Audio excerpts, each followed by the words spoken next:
Well, good morning. We have a full crowd, a full house here this morning.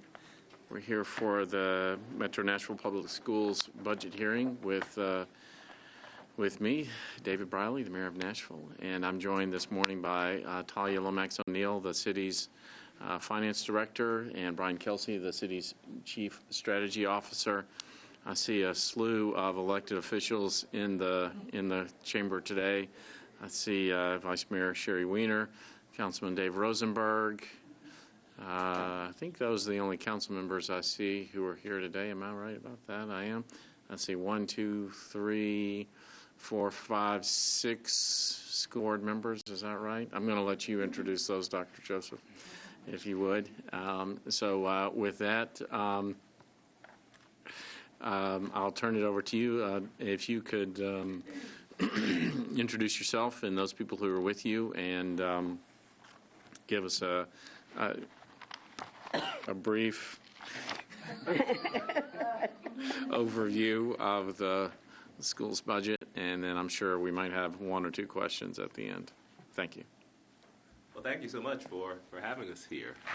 I'm actually going to turn it over to Ms. Hunter, who's actually the chair of the Budget Committee, and she's going to give opening remarks, and then I'll pick up, and then we'll turn it over to Mr. Henson, our Chief Operating Officer, who will walk through the details of the budget.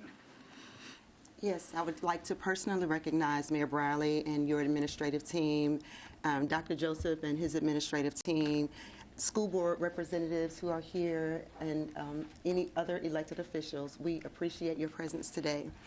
Mayor Briley, on behalf of Dr. Joseph and the Metropolitan Nashville Public Schools Board of Education, thank you for having us this morning. It is such an honor to be here today. For the last 4 months, my colleagues and I have been focused on creating an operating budget that gets things right for the 86,000 students and the 11,000 employees in Metro Nashville Public Schools. This has been an extraordinary budget season, one that extends back to January, when Dr. Joseph hosted both employee voice sessions and student voice sessions to hear directly from faculty, staff, and students about what was needed in our budget. And today, the budget we bring to you is in direct correlation with those conversations. Our budget is not only a reflection of what we believe in, but also what we aim to become. Equity and excellence. Those are the 2 key values describing our goals and our focus for the 2018-2019 Metro Nashville Public Schools operating budget.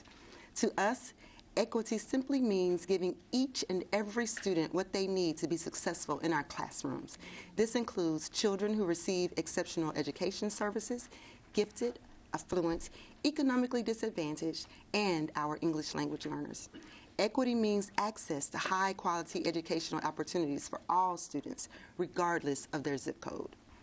And we're committed to creating excellence by design, by investing in our employees to ensure that we recruit and retain the highest quality staff and pay them a wage that allows them to live in our growing city.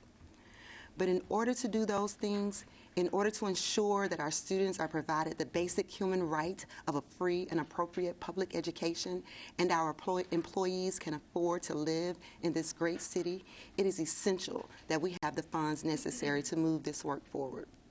For me, it's personal. Not only am I a board member, I am also the very proud mother of a Metro School student who happens to receive exceptional education services. So when I hear my daughter's paraeducator, who has cared for her, loved her, and taught her, say that she has to find a new job because she can't afford to live in Nashville on the salary that we pay her, it stings. And when we talk about funding and equitable education for students, I know firsthand how that can dramatically impact a student's quality of life, because I've personally witnessed how it's impacted my child's life this year. This Board of Education stands proudly with Dr. Joseph and supports the operating budget proposal he and his team have created. Like I said earlier, a budget is a representation of your values, of what you stand for and what you want to become. We are all committed to doing what's right for the 86,000 students we serve every day. We are all committed to moving Metro Nashville Public Schools forward and becoming the fastest improving urban school district in the nation. This budget is a step in that direction. It is exciting to share this budget with you today, and we look forward to working with you to ensure Nashville schools are providing the absolute best education and opportunities available to our children. Thank you. Okay, thank you, Ms. Hunter, and you've done an exceptional job as the chair of the Budget Committee this year.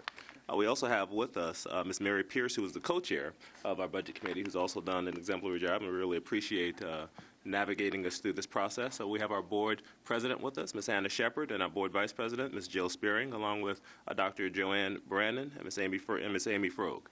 So we are here, and we thank you for this opportunity to share with you our budget proposal for the 2018-2019 school year. You know, we know that this is going to be a lean budget year, but it's important for us to communicate our needs and what we feel we need to achieve our goal of being one of the fastest improving urban school districts in this nation over the short term and one of the best public school systems in the country over the long term. And while we know we've made progress in some areas, we recognize that there is still an incredible amount of work that we must do. I want to share our plans for the coming year and our spending plan to support those plans in a way that is both thoughtful, strategic, and mindful of our need to focus our limited resources in ways that will benefit all students, particularly those students with the most needs. Now, we know that there are many needs across this city and across city departments, and we recognize that this is going to be a lean budget year. We're simply asking for strong consideration of this budget to enable us to maintain the momentum that we're seeing within our school district. As you may recall, last year we received an additional $36 million above the previous budget. Those dollars were strategically used to raise academic expectations for our school system, and it gave us the ability to give needed pay raises to our committed, hardworking employees. As a result of our collaboration with the Mayor's Office and the Council, we have much to celebrate. We feel good about the fact that we have expanded access to high-quality early education by improving the quality of our pre-K seats. We feel good about challenging students to reach new academic heights through our intentional efforts to increase rigor at all tiers, and we've doubled the number of students that are enrolled in advanced placement, international baccalaureate, and Cambridge programs by expanding our advanced programming in our middle schools. We also feel good about our efforts to prepare our students for life after high school by paying for testing fees to allow access to our CTE tests for our students, and thus doubling the number that will be tested for industry certifications this year. We feel good about our work in increasing our gifted and talented supports in both our elementary and our middle schools, and we've increased the amount of nurses that exist within our school system thanks to the great work that the council provided us with last year, and this has made our schools safer for our children. I'm especially proud of the work we've done to improve literacy. As we shared in my State of Schools speech, we actually, for the first time on our measures of academic progress in reading and math, have demonstrated growth that is greater than the national average in growth in grades 2 through 8 in all subject areas, in all student groups, with the exception of 5th grade mathematics. This is the work that we committed to last time this year. These are the priorities we've outlined and the work that we've invested in. And while these investments have not been in place for a full year, we know that these strategic investments are going to pay dividends over time in the lives of our students. Mr. Henson's going to walk you through our budget request, but before he does, I will conclude by saying that there is absolutely nothing more important to the city's vitality than having a strong public education system. Our budget prioritizes funding to ensure that our employees can live in the city, and our secondary investments focus on keeping our kids safe and giving them the tools and supports that they need to persist in learning. We believe that if we can keep our kids in school, if we can give them a high-quality education, and if we can teach them how to resolve their issues, the likelihood of us reliving the time period between 1980 and 1986, in which we arrested more citizens than any other place in America, will be an unbelievable memory in this city's history. Unfortunately, I woke up this morning to news that teenagers' arrests are up in Nashville with 55 recent arrests. This is a moment for this city and this school district to make a greater investment in social-emotional learning to support our students' citywide effort to create safer communities. we literally have the opportunity to rewrite a new chapter in our city's history by ensuring that we double the number of students reading on grade level by 2025, as our Blueprint 2025 declares, and we can end the school-to-prison pipeline in our city by, as it's communicated through the great work that's being done with our Passage Initiative in collaboration with the Office of Juvenile Justice, OASIS, NOAA, and our police department.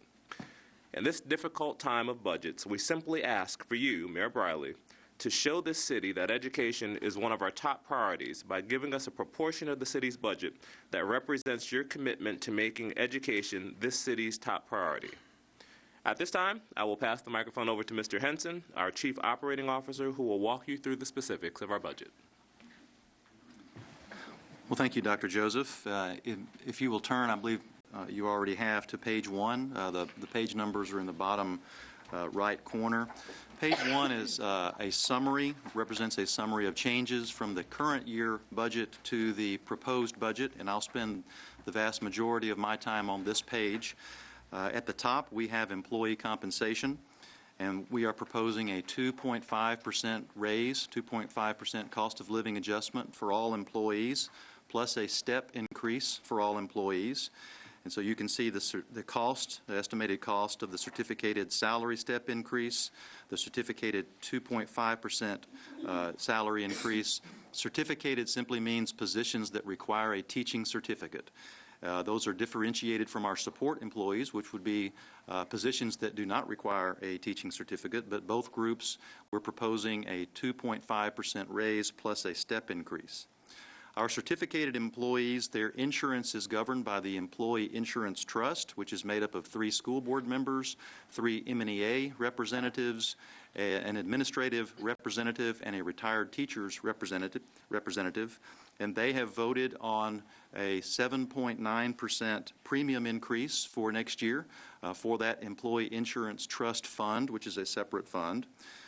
Our certificated employees pension plan is governed by the state of Tennessee, the Tennessee Consolidated Retirement System, and we received notice that that employer contribution rate is going to increase by approximately 15.2% next year, and so we have accounted for that.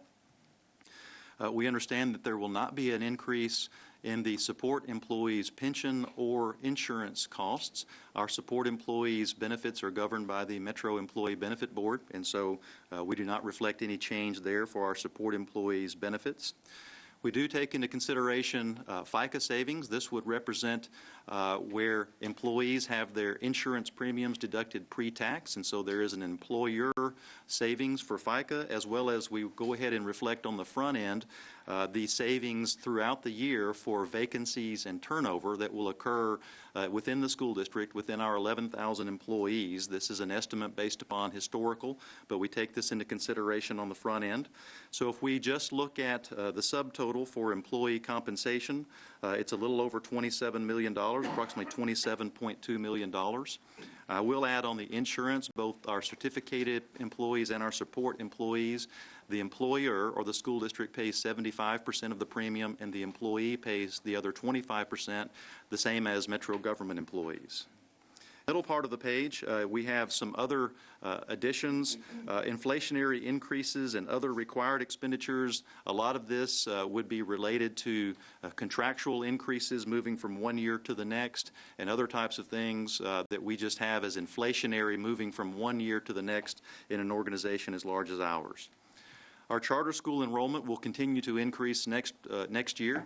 We do not have any new district-approved charter schools, but we do have a number of charter schools that I'll mention in a few minutes that are adding grades as part of their growth plan. And so as those charter schools continue to add grades, the charter enrollment continues to increase. We're projecting 1,188 student increase, as well as an increase in the per pupil amount.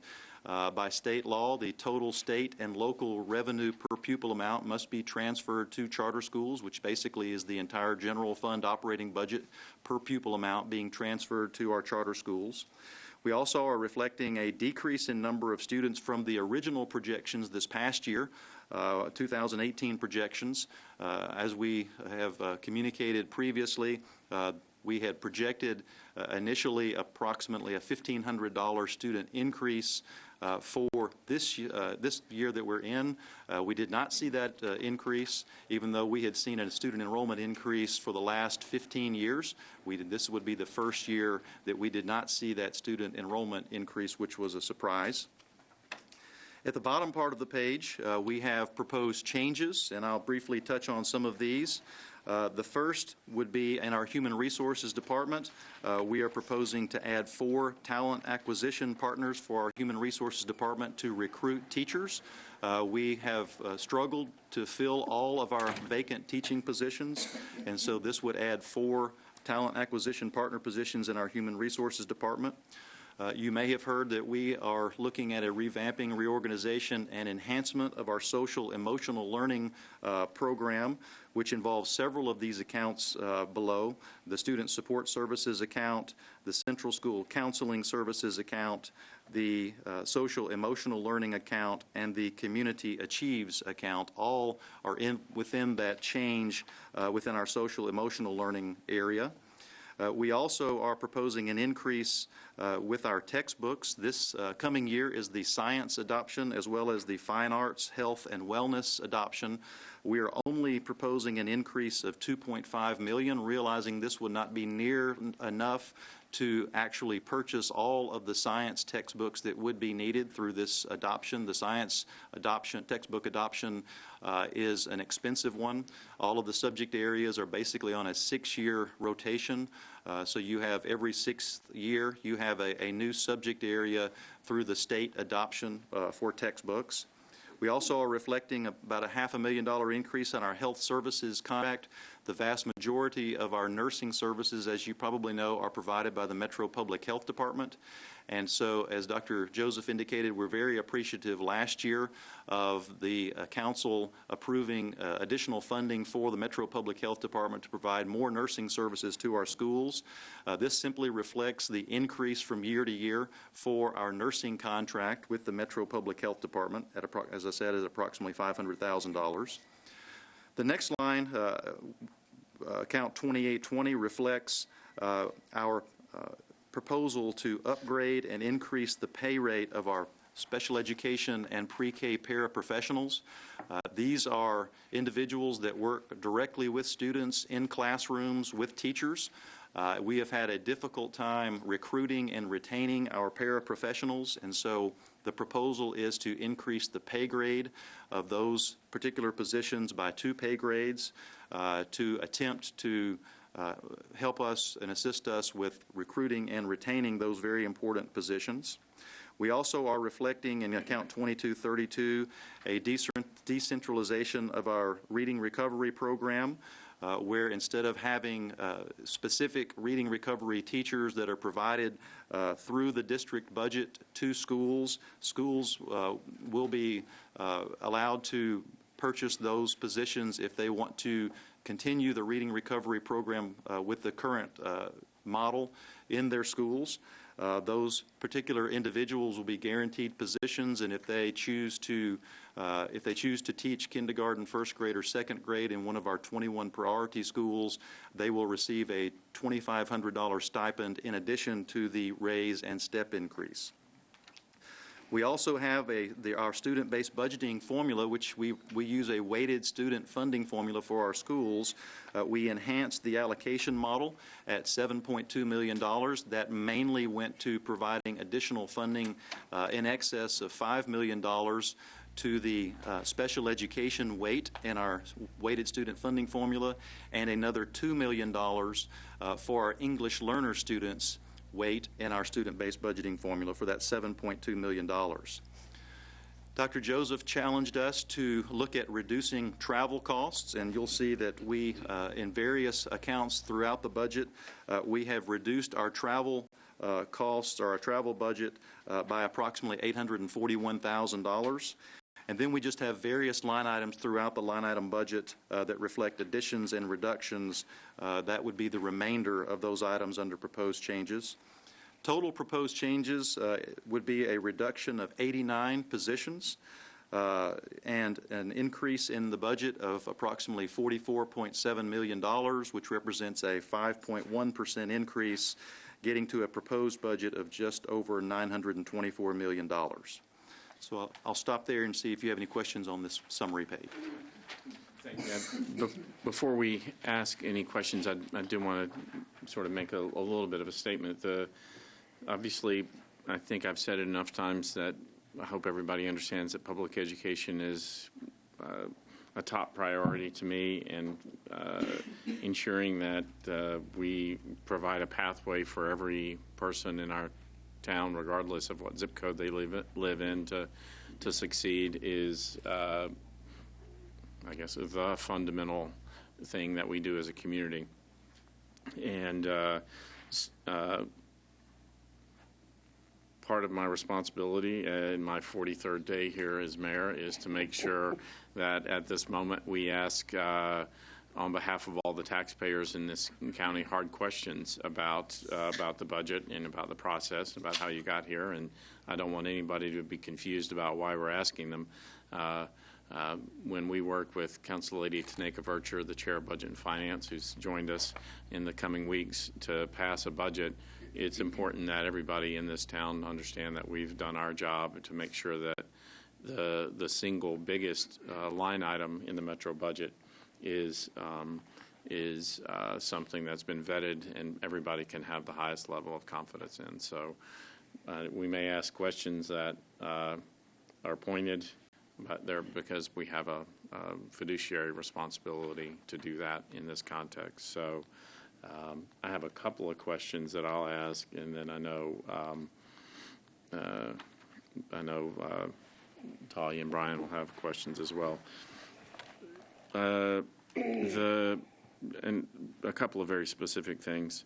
With the charter schools number, $13.958 million for 1,188 student increase. If you look at page 7 of your report, it shows that the estimated pupil rate is $9,800. If you multiply 1,188 by 9,800, it ends up being only $11,642,000. What's the difference? The difference is that per pupil rate also applies to all existing or current charter school students, not just the additional students. The current number that was used in the budget was $9,600 in the current year budget, and that will go up to $9,800 per student. So that $200 per pupil difference in the current number of students in charter schools is the difference. Okay, because there are some 10 or 11, there are 11,000 or so already in the charter system, right? So correct. Something along those lines, right? Correct. Is that right? And so that difference would just be the increase in the per pupil amount for the current students that we have. And the 1188 increase, is that based on 100% of the increased seats being full? It's based upon the application and the growth plan for all of our charters, and we work with our student assignment office works closely with our charter school office and the charter operators to estimate the number of students that they plan on having next year. And that's what happened in the last in this current cycle as well, right? Yes, as far as the charter enrollment goes. And they yes. undershot their number as well as the district schools too, right? They were a little below their projections as well, yes. Right. And so does this number reflect, the 1188, does that reflect, what does that reflect in terms of projections? You know, I guess they're permitted, pursuant to their charters, they're adding grades, right? Correct. And so a certain number of seats are just going to come online because they're adding grades. Right. Does this assume that 100% of the seats in the added grades are going to be full, or does it assume less than 100%? It assumes less than. Working with the charter office and the charter operators, it does provide a little less than maximum enrollment because of what we've seen in the past. What we've seen in the past years. Right. And do you know how much less? I do not off the top of my head. I do not.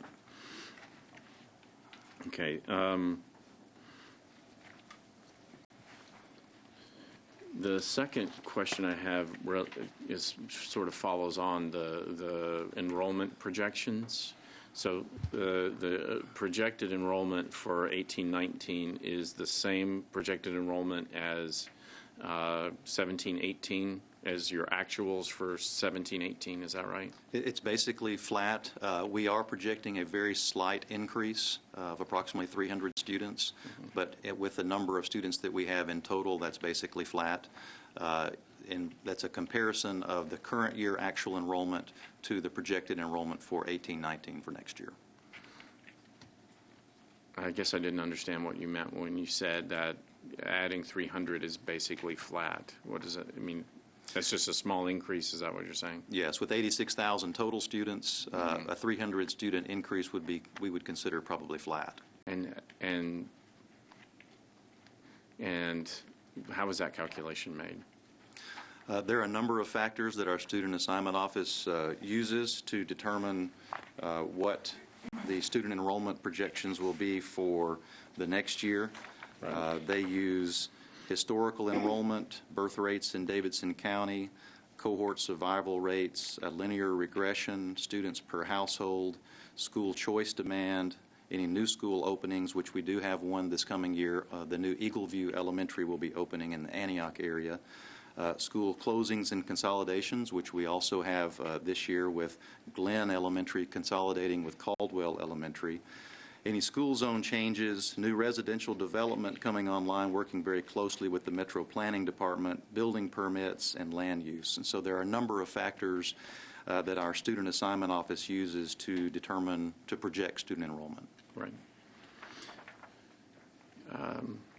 Can you, I don't know who at the district is responsible for doing that, but can we connect Mr. Kelsey and that person so that we can better sense of that? Sure. Chris Weber is our Director of Student Assignment Services, and we'd be happy for y'all to. And I guess just to be totally transparent about why I'm asking that question is that if student enrollment goes down, maintaining the same dollar amount in funding it, could actually be a per pupil increase, right? Right. So that's part of what we have to look at on our side of the equation, looking primarily at the numbers, is if enrollment goes down and the number stays the same, you're actually seeing more per pupil available every year. Right. And we believe that this year was an anomaly with 15 years, consecutive years of enrollment increase, where projections have been very close to enrollment actuals in total for those years. This was, as I said earlier, a surprise, and we hope that it's an anomaly, but we're happy to discuss it further. True. Have you done any analysis yet, and are you able to determine which variable or variables in the model had the biggest weight in the overestimation? We've looked at it. We do believe that that gentrification has played a part, where we have families that can no longer afford to live in Nashville and have moved, and being replaced with millennials that are younger and do not necessarily either have children or children of school age. We also believe with some of the political rhetoric coming out of Washington, D.C., that has inhibited some of our immigrant population.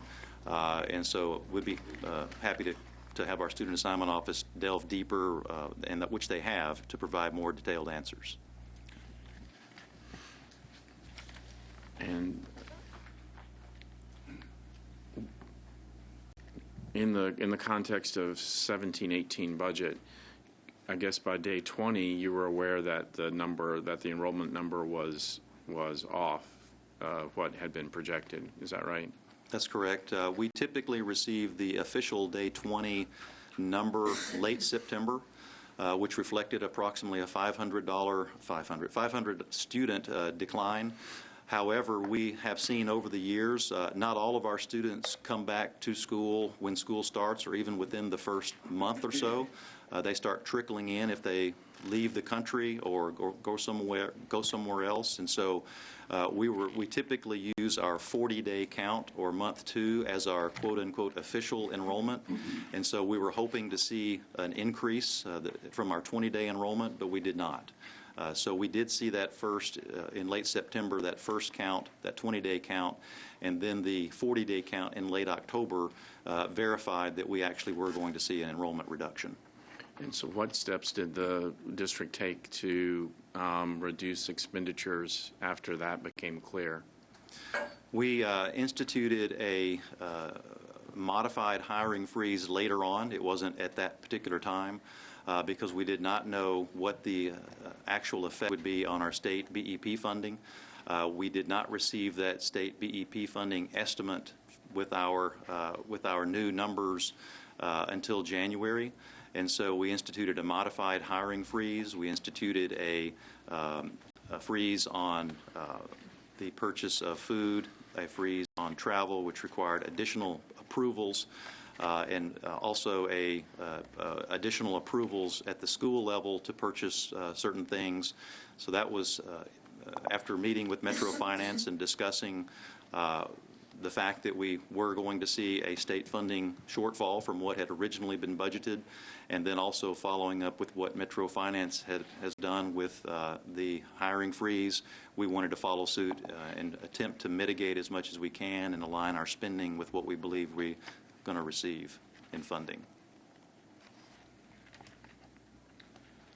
So this may get in the weeds a little bit, but you brought up the regression model, so I feel like you opened the door and it's fair game. So you mentioned three factors on the enrollment projection: gentrification, well, three among others. You know, gentrification, fewer children per household because of long-term demographic changes, and then an impact of rhetoric in D.C. Let me ask you a question about gentrification. I assume what you mean by that is we are seeing families move out of the urban core because of increasing housing costs. That's my understanding from the Student Assignment Office, and I'll go ahead and tell you up front, I'm not afraid to say I don't know, and I'll defer to those that do know, but Okay. That's my understanding. Because the question that comes to my mind is, you know, if that is a driving factor, then I would assume we would also, and I assume you guys can track student mobility fairly well within the district, I would assume we would also see families be moving from the urban core to other parts of the county with maybe lower housing costs. So I was just wondering, sort of in your determination that gentrification was playing a role there, you know, how those two factors, people moving out of the county because of it, but people also moving to other parts of the county, you know, how those things play into that determination. But it sounds like maybe that's a follow-up question with... It would be, because the Student Assignment Office will have all of those data and details, which I don't necessarily have. I just know that through our discussions, those have been the main factors that have been discussed and shared. Okay. Okay. I'd like to spend just a moment talking about current year budget status and where you believe you will be at the end of this fiscal year, because I've got to have that context before I look forward, because I'm thinking that there could be some recurring expenses or some expenses that have been incurred this year that will roll into next year's budget, and I want to make sure that I understand what types of expenses those might be and how that's impacting your proposal that's before the mayor. And so the question... The question is, you know, where do you think you're going to be this year in terms of your budget, and to what extent are any of those budget acts going to roll into next year's budget? Well, are there extenuating circumstances or things factored into here that we don't know about? Okay. Okay. As far as current year goes, we had projected that we would receive state BEP growth funds, which we have received in prior years based upon the student enrollment projections, reflecting approximately a 1,500 student increase, which again is in line with what we've seen over the last decade plus. We all know what's happening, you know, in Nashville as far as population growth. So we budgeted for BEP growth funding, which we are not going to receive because we did not grow in student enrollment. We actually declined a little bit. And so we are projecting at this point, based upon the January estimate that was provided to us from the Tennessee Department of Education, approximately a $7.5 million amount that we will not receive from the state because we will not receive those state growth funds. As far as expenditures go, we have been monitoring and tracking those monthly, and so we believe that we are going to be very, very close to what has been budgeted. As far as expenditures go, we have not looked yet at the March numbers. We should have those finalized soon. But through February, we're tracking very closely with what we have budgeted. Typically, we spend a little less than what's been budgeted. This past year, we spent a little less than 99% of our budget, which equated to spending approximately $8.6 million less than what was allocated. But we do believe this year that we're going to be very close in what we have what we've budgeted as far as expenditures go to what actually we will spend. And so looking at those two together, obviously that's a $7.5 million difference, not taking into consideration what's happening with property tax revenue and what's happening with local option sales tax revenue, because those are also two large local sources of funding that we receive. But just only looking at the state BEP funding and not receiving the growth funds that we projected, we're looking at about a $7.5 million difference. Okay, can I just drill down on the expense side just for a moment? I'll be very specific. Is there any possibility that you all would need a supplemental appropriation to finish this budget year? There is that possibility, and if so, it would be small, we believe. But again, we only have data through February, and so we still have a ways to go. And again, we're monitoring. We've also instituted the modified hiring freeze, as well as travel, food, et cetera. So we're hoping that somewhat mitigates and somewhat helps align expenditures to what we're going to receive. And so that was only implemented about 6 weeks ago, and so we have not actually seen the results of that at this point. Okay. Well, we would need to get that to the Metro Council before June, so I'm making sure that I'm clear on that. And again, just to drill down to be very specific, are there any costs that you are deferring right now that would roll into next year that would be a recurring expense that would impact next year's budget proposal? No. Okay. Did you want to jump in? Yeah, well, I got a follow-up about BEP. Okay. So there's a quote by a famous economist I've always liked, John Kenneth Galbraith, saying that the only function of economic forecasting is to make astrology look respectable. And so I don't Thank you. I don't downplay the difficulty in doing this, but I'm looking at 6 years, the last six fiscal years, at budget versus actual BEP. And it looks like FY15, 16, and 17, we were anywhere from $5 to $8.5 million off. And I realize in the grand scheme of things that's a 2.5% variation there. But I'm just wondering, given that there's been a pattern over the last few years in actual coming in lower than budgeted, why are we not budgeting more conservatively on that? The problem that we have with state BEP funding and estimates is that we have still not received our official state BEP estimate for next year. Mm-hmm. And here we are in our budget hearing with the mayor. The Tennessee Department of Education provides the first official BEP funding estimate typically in mid-April to school districts. Again, we're at April 18th, and we have not seen that yet. And so what we're trying to do is provide the best estimate that we can at the time that we're asked to provide that estimate. And so that estimate that we received from the Tennessee Department of Education in April has a lot of clarifications within it that basically says don't rely on this number because these numbers will change because so many of the components in the formula are relative to what's happening in all 140 school districts across the state of Tennessee. So then we receive a May estimate, and then we receive a June estimate, and then we don't receive our final number from the Tennessee Department of Education until July. Well, obviously by then the council has already approved our budget. And so we're using the best estimate that we can at that particular point when we're asked to provide that estimate. And as you said, sometimes it's been close and sometimes it's been a little off. But in the grand scheme of things, percentage-wise, it's not been too far off. And so what we have done for this coming year, we have been very conservative in what we've provided so far to Metro Finance. So that we do not see that again. And so it's the timing is off based upon what's provided to us from the state and when we're asked to provide that revenue estimate to Metro Finance. I'm going to push a little bit on that, Chris, and say, I know the number is likely to change by some percentage, but if your 20th or 40th day, you knew you were off by 3% or 2% or whatever it was in terms of students, wouldn't you just apply that to your budgeted assumption in terms of BEP and say, well, we should now assume we're going to get that percentage less of what we budgeted? We have done that. I mean, in years past. this year. I mean, immediately. I mean, I know you said that you didn't know exactly how much you were going to get until much later, but you had a budgeted number for BEP funding, and on the 20th day, you knew you were off by 2,000 students, more like 1,500 students. 1,500 students you were off by.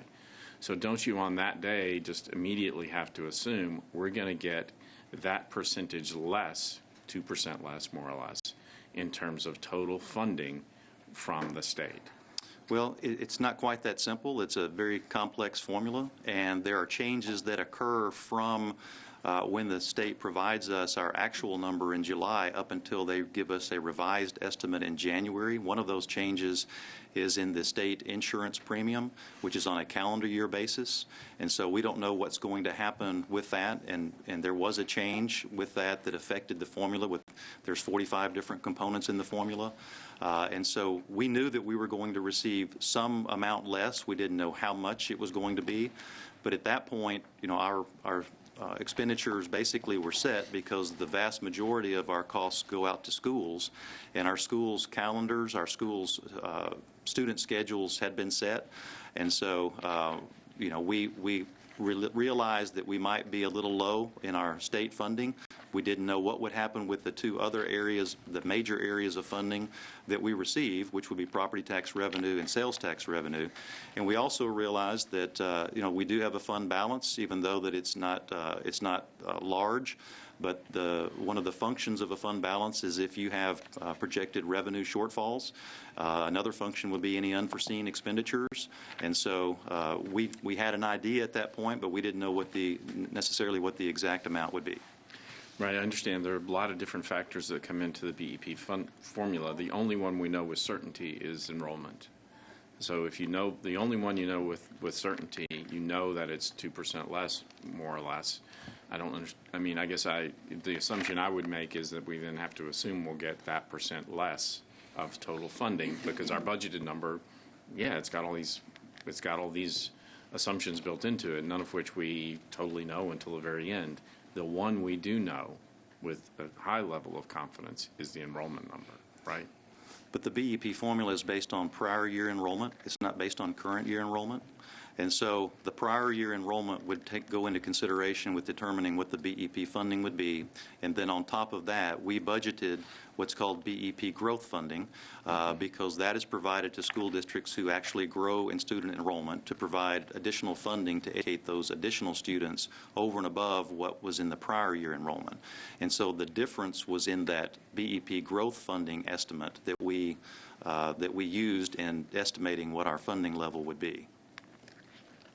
Can I ask a follow-up on that? The number that you provided us does not include anything for what might be in the governor's budget. Is that correct? It does. It does? provides. What does the governor have in his budget? He has an increase for teacher pay. He has also an increase for what's called RTI squared, which is a program that's, you may want to explain a little bit about RTI squared. Sure. Simply response intervention. It's a time in the day where students are able to be accelerated or have their needs remediated within the school day. Part of the issue, a large part of the issue that we are currently dealing with is that there is an equity adjustment in the BEP formula called fiscal capacity. Fiscal capacity is basically your ability to fund education from your own local funding sources. Fiscal capacity has two indices that are used by the Tennessee Department of Education. The first is by TASER, or the Tennessee Advisory Commission on Intergovernmental Relations. The second is CBER, which is the Center for Business and Economic Research out of UT Knoxville, Dr. Bill Fox. Those equity adjustments, those fiscal capacity indices change every year. And Davidson County has seen an increase in those fiscal capacity indices over the last several years, and more recently that we have seen a larger increase in the fiscal capacity of Davidson County. Fiscal capacity is very heavily driven by assessed property values and retail sales tax base. Well, we all know what's happened with assessed property values in Davidson County as well as retail sales tax base. And so what that means is, through the BEP funding formula, we in Davidson County are going to receive a lower state percentage on those 45 different components in the state funding formula than we have in prior years, because the fiscal capacity for Davidson County has increased, and in some cases significantly. So that's a key factor, something that we don't know, something that the State Department calculates that goes into determining how much state funding we're going to receive through the BEP funding formula. I guess this just goes to show it's always more complicated than you think. I mean, I guess I was going down that line, Chris, because when I look at your page 1, the $7.2 million decrease is attributed to a decrease in students. It doesn't have the complexity there. I mean, right, and that is a decrease from the projected number of students for last year to the projected number of students for this coming year through our student-based budgeting formula, because we base our school budgets on projected enrollment, because we provide allocations to our school in late February, early March, before we actually have actual enrollment. And so that's a comparison of projected enrollment in the current year to projected enrollment in next year. Would you really consider that a reduction or a reallocation? What's going on with that 7.2? It's a reduction, and we have chosen to reallocate that back into the student-based budgeting formula through enhancements, specifically $5 million enhancement to our special education student weight and a $2 million increase to our English learner student weight through our weighted student funding formula. So yes, we have reallocated or reinvested that back into the student-based budgeting formula, which are dollars that go directly out to schools for them to determine how they want to budget and spend those dollars. I think these points are important for the public to note, because I think there was confusion that monies were misspent, like $7.5 million were misspent, which was not the case here. It's complex, as Mr. Henson clarified. So I hope. No, I think we totally agree that the money was spent as budgeted. Yeah, I understand the viewing public in general. Right. I know that was a narrative. I guess what I'm trying to get to is, was there a way to when it was clear there wasn't going to be a shortfall, Sure, to start accommodating for that at that moment, and I guess that remains a question. So go ahead, Brian. Let me ask a question about the 2.5% salary increase. There's been some movement in that number the last few weeks. I mean, there was some discussion about 3%, then it was 2%, now it's 2.5%. Can you explain, the thinking and the rationales and sort of why you landed at 2.5 there? As you said, there has been some movement, and the most recent movement was in the budget that was presented to the Board of Education on Monday afternoon. I think the discussion has been, as Dr. Joseph and Ms. Hunter indicated in their opening remarks, Nashville is becoming more and more a very expensive place to live, and so it's an attempt to provide as much as we can as far as an employee pay increase for our teachers and for our support staff and all employees to sort of alleviate, as much as we can, the increased costs that they're seeing in just the cost of living in Nashville and Davidson County. And I'll add to that. Our employees have worked tirelessly this year, as all people have, but particularly in our educational system. And we recently did a study, a salary analysis, and we found that on average our teachers are not paid commensurate with their peers in a 450-mile radius. That we start off about competitive, but as the longer it is in Metro Nashville Public Schools, the farther behind they fall, as is the case with our support employees. So we made a commitment to our employees that we would make sure that compensation was something that if we could find a way to increase, we would do. And we're simply doing what we said we would do as we related to that. So we knew that particularly as we looked at a way to reprioritize what we were doing with reading, we saw that there was an opportunity to give all 11,000 employees an additional 0.5 raise at the cost of, I believe, 2.5 what was that number? $2.6 million. $2.6 million additional dollars. So, because we know we need to catch up, and they deserve to pay, so we put it there. Can I add something else? With our paraprofessionals, that is something that is federally mandated through their IEPs. So we need to make sure that we're able to continually fund those paraprofessionals.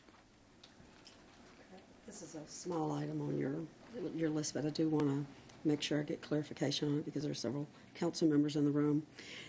The health services, the $500,000. Last year, in the current year budget, the Metro Council provided the health department additional funding for school nurses. Thank you. Is this $500,000 that's listed here to expand that programming or something different? It's something different. It's our current, Okay. it's our current contract with the Metro Public Health Department, and it's the cost increase that the Metro Public Health Department contract has in it, moving from one year to the next, to provide basically the same level of nursing services as we have in the current year. So this is just contractual increase? Correct. Okay.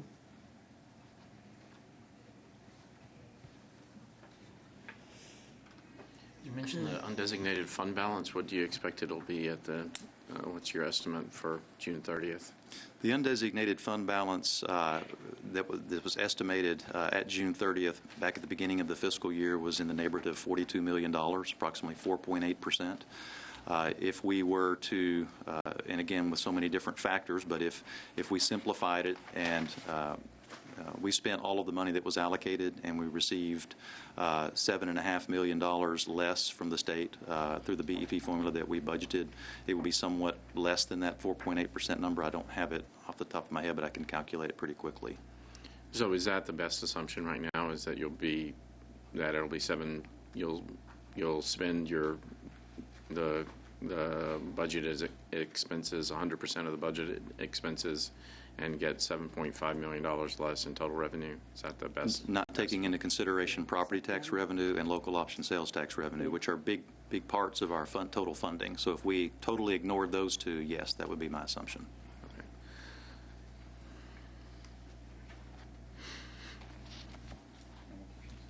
Okay. I had a couple of additional. You good?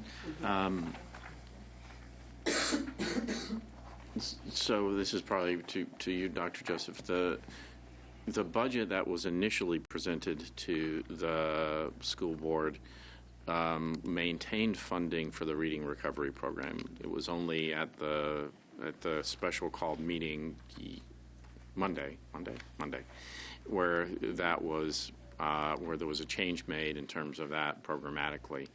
I guess I think.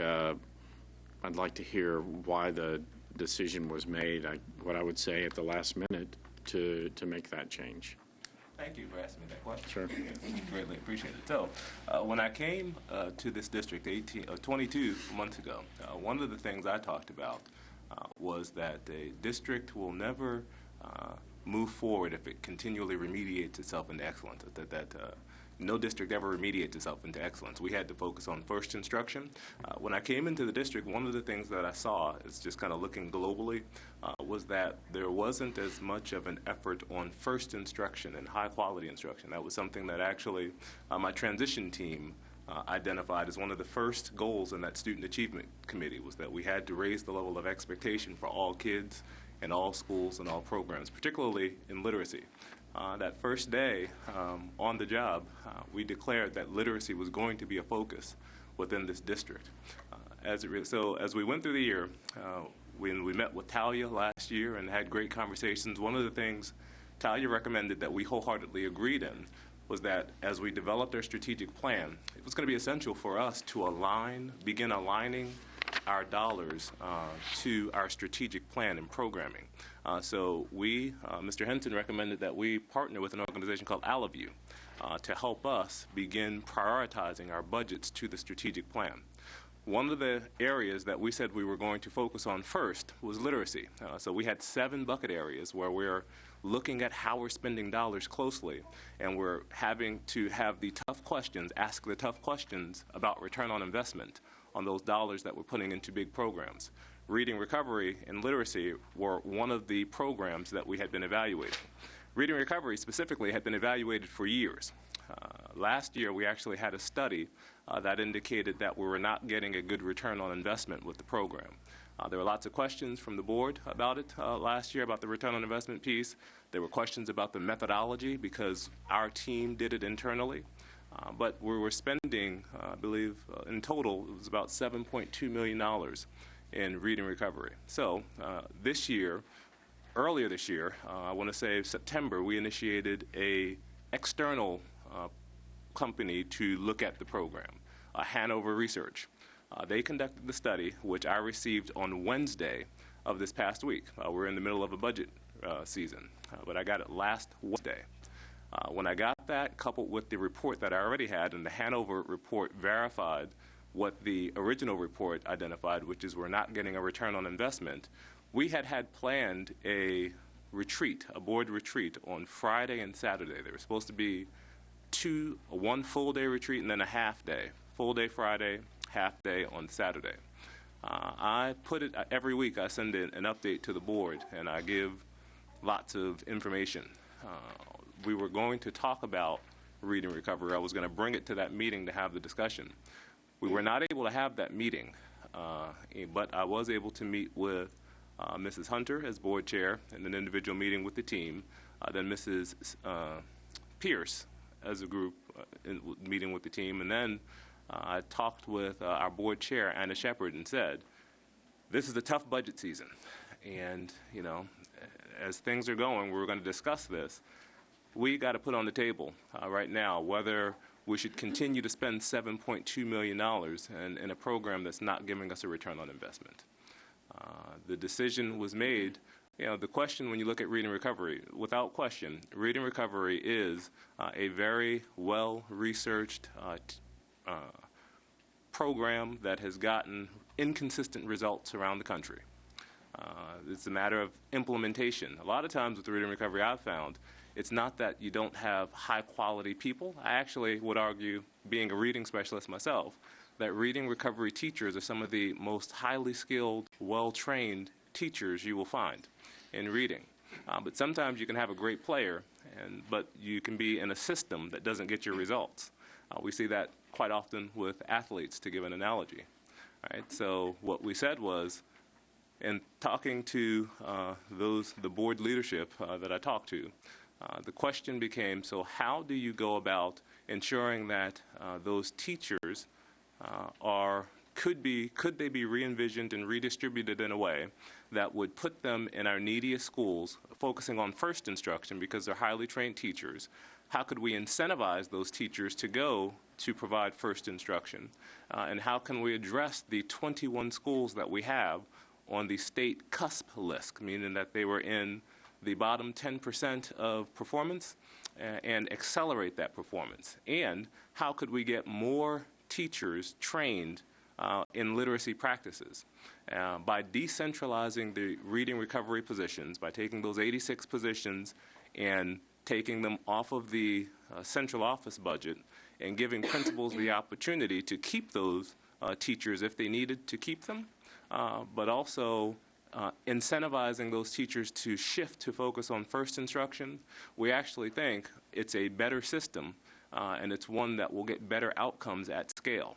Nationally, the problem that people have had with reading recovery is that it's not scalable because of cost. You spend $6,000 to $7,000 per pupil on the program. In a district where 3 out of 4 students are not reading on grade level, we'll never scale the program the way it was designed. When you look at I come from Montgomery County, Maryland. I spent 16 years of my career there. And one of the things that the district did, and it is a Harvard case study on, deals with scaling. And scaling, they called it the Reading Initiative. That superintendent at that time got the idea from a gentleman named Carl Cohen, who did the same type of work in Long Beach, California, which there is another Harvard case study done on. So this isn't a new model. It's one that has been used in large urban successful districts before. It's a matter of scaling and scaling with a better return on investment. But the research is clear. Students don't read quite often often, not because they can't learn.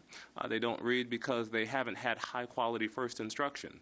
So a strategy that puts our strongest literacy teachers in our neediest schools focusing on first instruction, I believe, is a strategy that will be a game changer for this district if we can implement it and scale it. I hope I answered your question thoroughly. I was going to say, you must have thought about that answer. Well, I can't imagine that this will be the last time we have a conversation about reading recovery. I look forward to it. I'm sure there'll be more discussions about it. I do want to sort of make a pitch, I guess, to the board in the sense that I've learned over the last few weeks that a big part of what I do here is to try and build trust in the community amongst each other, et cetera. And so I think the community will have more and more trust as the board builds more and more consensus about the direction in which we're going. So take that for what it's worth. But I think everybody would agree that over time we need to enhance the public education experience and offer more things programmatically, and that a lack of consensus in the board doesn't help me in that respect. So. And if I may comment, the board has been extremely unified. I think this decision. I mean, you'll never. It's rare that you get a 9-0 on everything. 7-2 is pretty strong consensus that the board as a whole was unified on the decision. I agree. I think great progress has been made on that since you started, Dr. Joseph. And I want to thank Ms. Shepard for her leadership as board chair, as well as the entire board for really working. I mean, I think we've worked hard together to build a sense of trust and create a sense of momentum, and I appreciate all of the efforts. I guess one final sort of assessment from my perspective is, like, I don't know anything really about pedagogy or how to teach kids, or it's just not me, right? My job is to, as I see it, my job is to build community consensus for public education, which is the most important thing we do. Part of that is what we're doing right here, right now. So one thing that I want to highlight as not a red flag, but sort of a yellow flag that I see out there is that if we continue to see declining enrollment,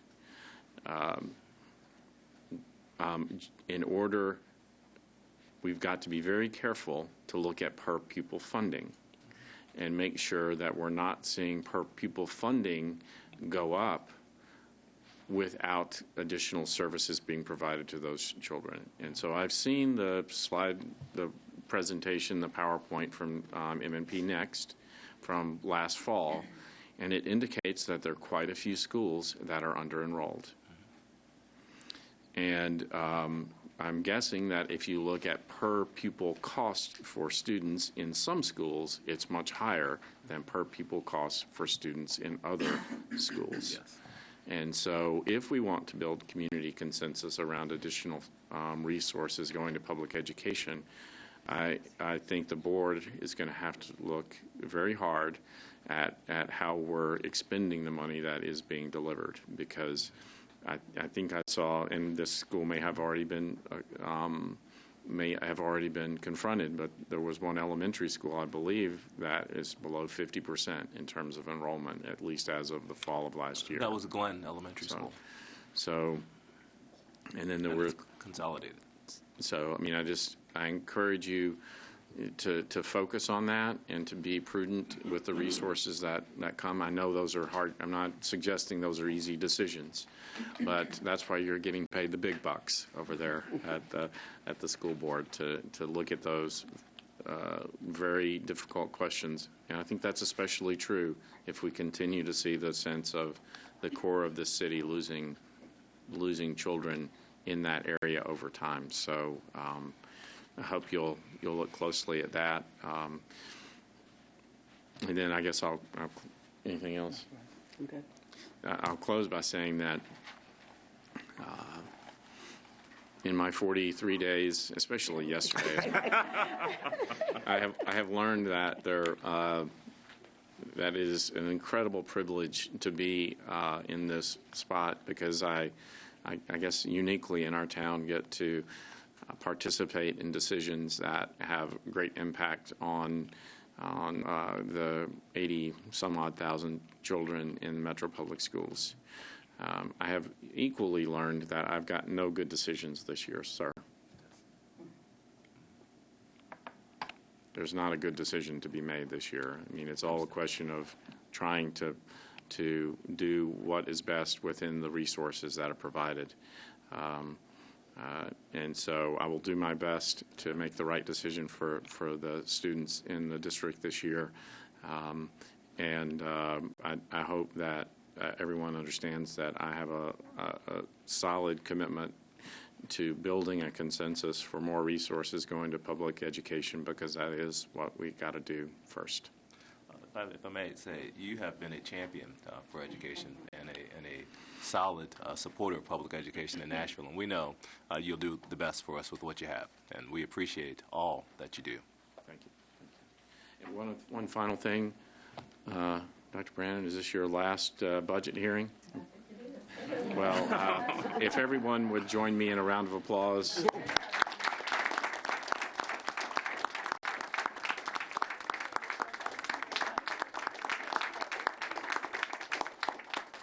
I know it's been a labor of love, and that the big bucks that y'all get paid over there we're never part of it for you. So everything you've done for the children of Nashville, let me say thank you on behalf of the city for having done it. Thank you. Thank you all very much. Thank you. Thank you.